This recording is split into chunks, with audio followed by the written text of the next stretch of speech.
Inizia da questa sala allestita in maniera magistrale nella vecchia università di Graz, questa città nel cuore dell'Austria, questo nuovo percorso, questa nuova ambasciata gastronomica che il Friuli Venezia Giulia vuol portare in Europa. Stiamo parlando dell'evento Asparagus, un evento biennale che compie il 15° anno d'età e che quindi ormai diffonde la sua cultura da 30 anni.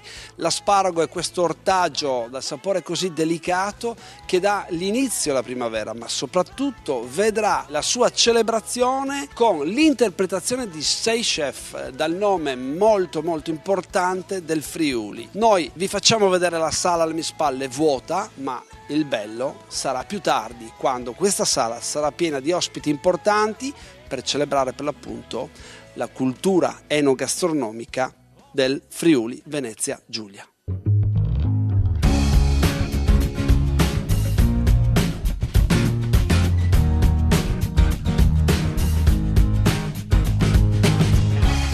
Il primo ospite che abbiamo intervistato, non poteva che essere Michelangelo Boen. Michelangelo Boen, promotore, fautore di tante iniziative del Ducato dei vini friulani. Allora, Michelangelo, spieghiamo un attimo, perché Asparagus è nato proprio da un'idea promozionale del Ducato dei vini friulani, no? È nata da un'idea del compianto Isi Benini, che 30 anni fa, con la sua lungimiranza, ha saputo inventare Asparagus proprio per la valorizzazione di questo ortaggio, ma nella prospettiva di far crescere la produzione dell'asparago bianco friulano in Friuli Venezia Giulia. Diciamo che questa sua inventiva è stata valida perché oggi abbiamo più che decuplicato le coltivazioni di asparagi in Friuli Venezia Giulia. Noi stasera qui non siamo solo per Asparagus, ma diciamo che Asparagus è il veicolo di comunicazione di un territorio che è la nostra regione, perché su Asparagus sono coinvolte aziende, sono vinicole, sono coinvolti ristoranti, sono coinvolti alberghi.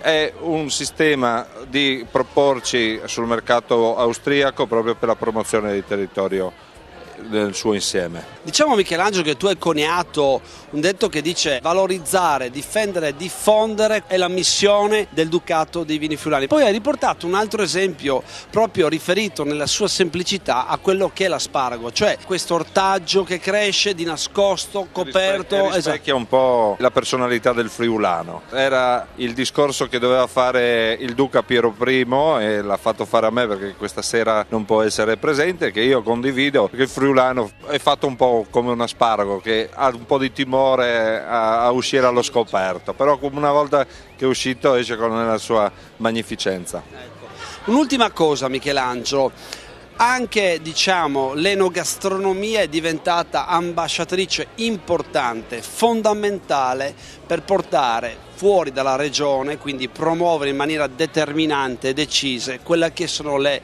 grandi peculiarità di una regione come il Friuli Venezia Giulia. L'enogastronomia sicuramente è il veicolo per fare della promozione ed è un po' quello che fa la regione, ma che fanno un po' tutti. Farla in questo modo, come lo stiamo facendo questa sera, credo che sia la cosa più ben fatta, la cosa più giusta.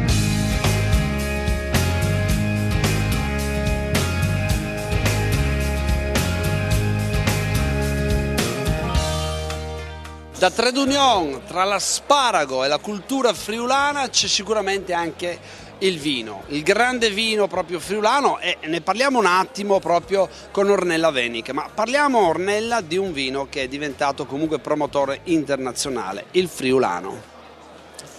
Friulano è già nel nome, è in ogni caso un vino che porterà nel mondo la grande potenzialità di un territorio che è il Friuli Venezia Giulia, e quindi sta diventando una grande opportunità per far conoscere i nostri saperi e i nostri sapori, e questa sera a Graz siamo appunto a fare un gemellaggio, io dico, fra l'asparago con i grandi bianchi del Friuli Venezia Giulia, rappresentati con un vino importante, il friulano, che però ci auguriamo diventi veramente ambasciatori di tutto quello che rappresenta il Friuli Venezia Giulia, i profumi, i sapori e, perché no, le genti, l'accoglienza, e quindi i nostri territori che sono bellissimi dal punto di vista turistico e che meritano di essere conosciuti di più nel mondo. Il Friuli Venezia Giulia senz'altro si propone con i suoi grandi bianchi. Andiamo dai vitigni autoctoni e parliamo di Ribolla Gialla, di Malvasia Istriana, di Friulano, però passiamo anche attraverso dei grandi vitigni internazionali quali il Sauvignon,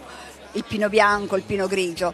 Quindi terra vocata alla produzione di grandi vini bianchi e il mondo ha bisogno di queste proposte perché comunque sono delle proposte legate fortemente al territorio, un territorio marnoso, ricco di sali minerali che conferiscono una sapidità che comunque è unica nel panorama, io dico internazionale.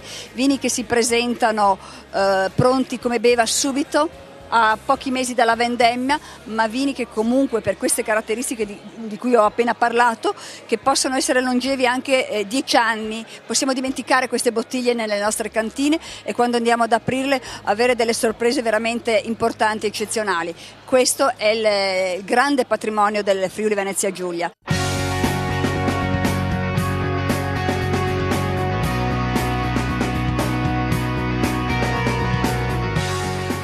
Mentre con Ornella Venig abbiamo parlato dei bianchi, abbiamo scelto il direttore Renato Romanzin per parlare dei rossi friulani. Ovviamente parliamo di rossi autoctoni, ma rossi che hanno comunque una grande personalità. Abbiamo dei rossi autoctoni che sono stupendi, sono ancora prima del periodo pre-filosserico. Pensiamo solamente al refosco del peduncolo rosso che veniva spacciato già nel 600-700 nella Repubblica di Venezia come un rosso di Borgogna, quindi sono vini che hanno una tradizione, lo schioppettino, il pignolo, sono vini di grande struttura e di grande forza che si conservano anche nel tempo e che esprimono quello che è il profumo del nostro territorio. Possiamo sottolineare che anche nell'ambito dei vini rossi il terroir gioca un elemento fondamentale per dare poi quella che è una tonalità, una corposità, un vino da posizionare in un mercato importante, no?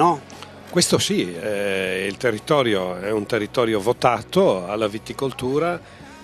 Oltre che per l'eccellenza dei vini bianchi riesce a tirar fuori anche questo terreni marnosi fantastici di riporto alluvionale e in un microclima come il nostro dove tra il mare e la montagna c'è una distanza di 70, 80, 100 km con le correnti provenienti anche dall'est riesci ad avere dei prodotti che hanno una sapidità e un equilibrio gustativo oltre che dei profumi unici.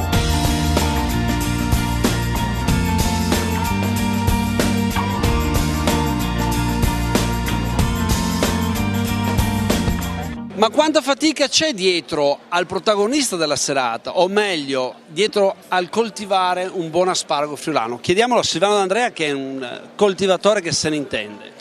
Diciamo che innanzitutto ci serve tanta passione, ci servono i terreni vocati, i terreni sabbiosi vicino ai fiumi e noi sappiamo che la nostra regione è solcata da 2 fiumi abbastanza importanti, anzi da 3, ma 2 maggiormente che interessano per la produzione dell'asparago, che è il Tagliamento e il Meduna, e una parte anche l'Isonzo. Diciamo che sono terreni sabbiosi, sciolti, che danno un prodotto di altissima qualità per la loro tenerezza. Volevo ringraziare innanzitutto il Ducato dei Vini perché hanno avuto l'occasione di invitare la nostra organizzazione a questa grossissima manifestazione svoltasi qua in Austria. Devo dire sinceramente che l'organizzazione è stata di altissimo livello.